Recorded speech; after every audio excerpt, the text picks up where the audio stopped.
মার্কিন যুক্তরাষ্ট্রের মর্যাদাপূর্ণ সিয়াটল আন্তর্জাতিক চলচ্চিত্র উৎসবে জায়গা করে নিয়েছে মেজবাউর রহমান সুমনের নতুন সিনেমা রোহিত।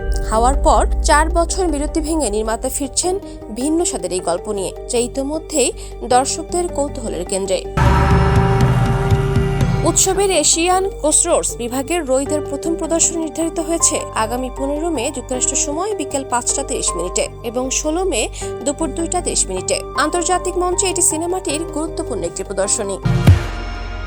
হাতে ওটা কি সাধু ভাই?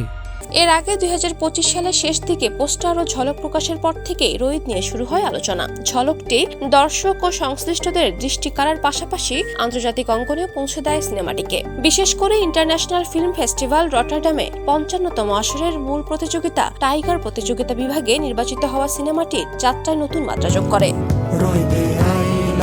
গল্পের কেন্দ্রে রয়েছে এক অদ্ভুত অথচ মানবিক সম্পর্ক, এক সাধু ও তার মানসিক ভারসাম্যহীন স্ত্রীর জীবন সংগ্রাম। এই সম্পর্কের টানাপোড়েন, নিঃসঙ্গতা ও টিকে থাকার লড়াইকে ঘিরেই এগিয়েছে রোহিত।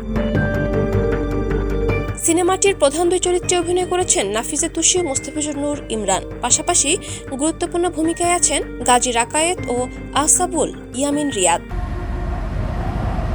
আন্তর্জাতিক প্রদর্শনীর পাশাপাশি দেশের দর্শকদের জন্য রয়েছে সুখবর। আগামী ঈদুল আজহায় প্রেক্ষাগৃহে মুক্তি পেতে যাচ্ছে Rohit. Desk report, campus Times.